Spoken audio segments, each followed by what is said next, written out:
Jason Bargett.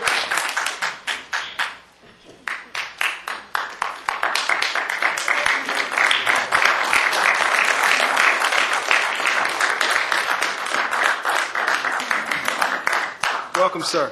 Hello. I just want to quickly address the parts of these ordinances that concern me the most. The first one, as it reads, camp or camping means the use of city property for living accommodation purposes such as sleeping or making preparations to sleep, including the laying down of bedding for the purpose of sleeping or storing personal belongings or placing any tents or a temporary shelter on city property. Temporary shelter means tents, tarps, or any type of structure or cover that provides partial shelter from the elements. This will make being homeless against local law. Can this council legislate against poverty and good conscience? Secondly, permit required. No public assembly or parade is permitted unless a permit allowing such activity has been obtained and remains unrevoked. What right does this council possess to override constitutional law by requiring a permit for public assembly? This is an unacceptable breach of civil liberty granted to us by the Bill of Rights. In passing this ordinance, the council will also, in effect, be authorizing a police attack on the peacefully assembled citizens at 600 East Trade Street, who plan, I assume, to defend themselves and their right to peaceably assemble. This will be a most shameful event. It is unfortunate that the mere use of our civil liberties threatens our governing bodies to such a degree as to even create these obviously and directly oppressive ordinances only to protect their vital interests as a governing body. This council has, in its first few sessions, now championed and sponsored a multinational corporation with a laundry list of bloody human rights violations and corporate malpractice, and with full knowledge. Now, I am asking you not to champion the elimination of our civil liberties. We're not off to a good start.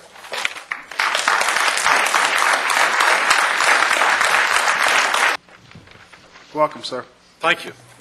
I address you tonight on the plain purpose of this ordinance, to reduce the free expression of a political movement, Occupy Charlotte, as an extension of the larger Occupy Wall Street movement, by characterizing the free expression thereof by occupying public property belonging to the people, for the people, and of the people, as camping, as if the people were in front of Old City Hall or on a recreational lark. By attempting to portray these true patriots and freedom criers as vagabonds engaging in nothing more than a freeloading crash site to avoid a park fee or camping permit, you seek to suppress the political speech and message that the daily presence and weekly protests of Occupy Charlotte attempt to express. It was not enough to attempt to constructively evict the occupiers by making it inconvenient, by refusing to allow on-site sanitary toilets. In an attempt to maintain the pretense of being a world-class city, we could not bear to provide a porta-john, since we will never deserve that status as long as we continue to deny our citizenry a public toilet not linked to the sale of food, goods, or gas. No, these passive-aggressive tactics did not sufficiently discourage the occupiers to make them melt away in the cold and rain. And the media implications in attempting midnight raids to rout the occupiers might give a sullied and hypocritical appearance to the smiles of our mayor and his political cronies in the shadow of the DNC, much less spoil the investment of their corporate partners in bringing Charlotte and the nation the best political convention acid raid dollars can buy. Followed by Chris Bacchus and Laurel Green. Welcome. Thank you. My name's Beth Henry. I'm concerned that several of the proposed amendments are broad and overreaching, aimed at strictly controlling protest activities, and that they outlaw even peaceful activities. For example, the ban on gas masks, helmets, and other protective gear would deprive peaceful protesters engaged in basic passive resistance techniques from protecting themselves from bodily harm. I'm really concerned about having a lottery to allocate protest permits. And what is this about free speech zones? I thought our whole country was a free speech zone.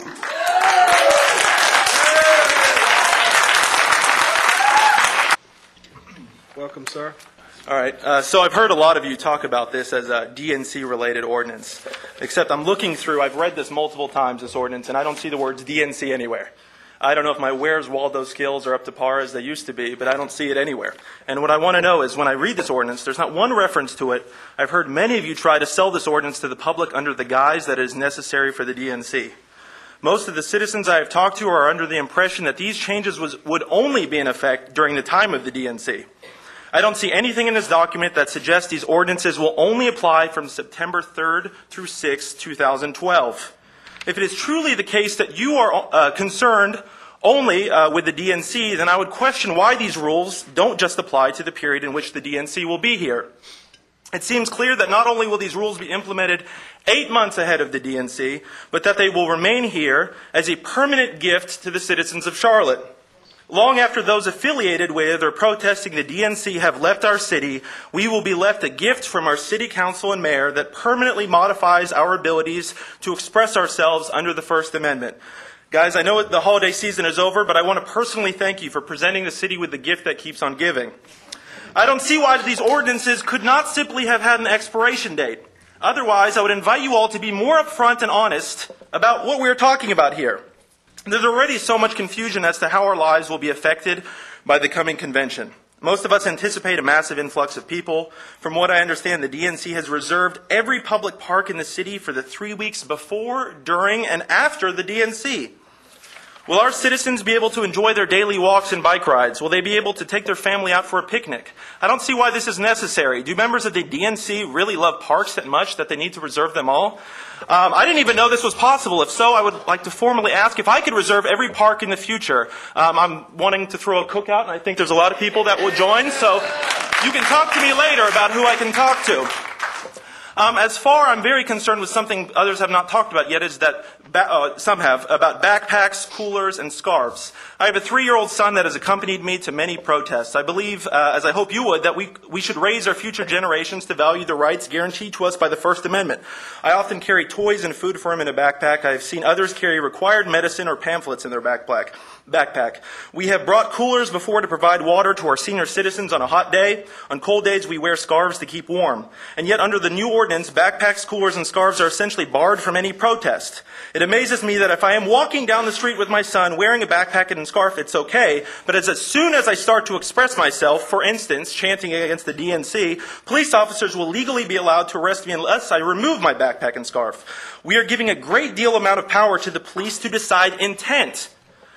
I think this is awfully vague. You all can reassure me all you want that the police will be responsible in their judgment, but if recent history serves us, then I would have to strongly disagree. There have been countless instances where the police have chosen to selectively. On a final note, I am sure that Anthony will get a lovely opportunity to speak at the DNC. I've heard that does wonders for political careers, but I simply ask that you remember that the little people that made your cute little event possible.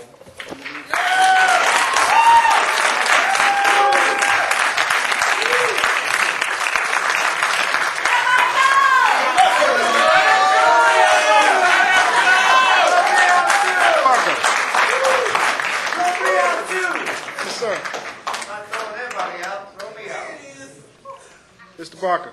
Yes, sir. Yes, City Council. Most of you guys I have never seen before, really, until I started coming to City Council. Even when the elections were coming up, I didn't know none of you guys' faces except Mayor Fox, and I've seen Mr. Howard's political side.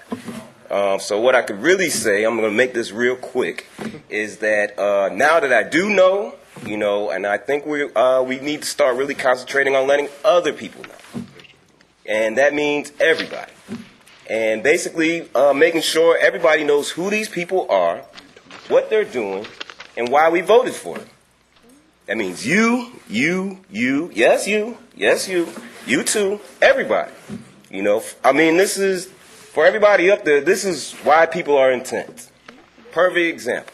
I'm sitting up there listening, I'm thinking like, maybe the Duke Power CEO and Bank of America and Wells Fargo CEOs should really be here, because maybe that's who we should be talking to. And I'm going to leave it at that.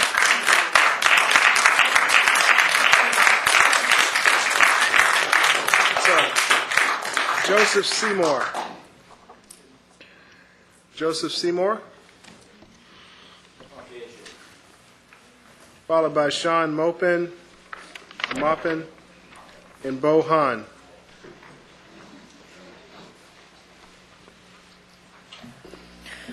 Good evening. How are you doing today? Good evening. My name is Joseph Seymour, and I am a member of the Occupiers. What that is we started in New York and we're going all the way down to Atlanta, Georgia. I myself started in Richmond.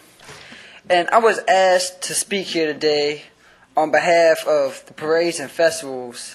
And when I read that over, I thought it was ridiculous as, excuse my language, hell. And you can't have a backpack. Okay, what if I'm a college student and I'm walking through town and there happens to be a parade or festival going through and I need to go through them to get to my class or to get home. So you're going to arrest me because I have a laptop, a textbook, and a study guide. What am I going to do? I'm going to harm you with knowledge? I doubtly think so. I really doubt it. Oh, sir. Hey everybody, my name's Sean Maupin, a long-time listener, first-time speaker. I just want to start by thanking the city of Charlotte by having me down here. I'm a traveler. I've been here for like 3 weeks. Give you guys yourself a round of applause. You guys are a beautiful city. I love this city. I've fallen in love with it. Since the time I've been here, I really can say I understand the phrase of Southern hospitality. This is a beautiful city you guys got down here. Now, I'm obviously going to echo what they said. We're a bunch of concerned citizens looking at your little bill here, what you want to propose, your ordinance, and we know some key issues here. All right, I'm a staunch right Republican. I'm not going to lie. I'm a Republican as conservative as it can get. That being said, your ideas of what I look here, let's see, your free speech zone, does that sound American to you guys? No. Is that American? I'm sorry, making a bike lock illegal? That doesn't sound American to me either. The idea of a lottery for the right to address your grievances to your government? This doesn't sound American to me. You know that's not right. We all each know that's right. I understand we're going to have you guys are going to have a nice little festival down here in September. I'm not going to lie. My job in life is to bring thousands upon thousands of people to this fair, beautiful city just to protest, says DNC. That's my job in life. I'll do the same for RNC, which reminds me, January 17th, Occupy Congress up in Washington, D.C. Don't forget about that, guys. My question to you is, when are you going to stand for the people? Because you are citizens and you do have the right to speak to your government. Just not more than 3 minutes. And the one area where government can place limits on speech isn't on the content of the speech, but it is on the time, place, and manner of the speech.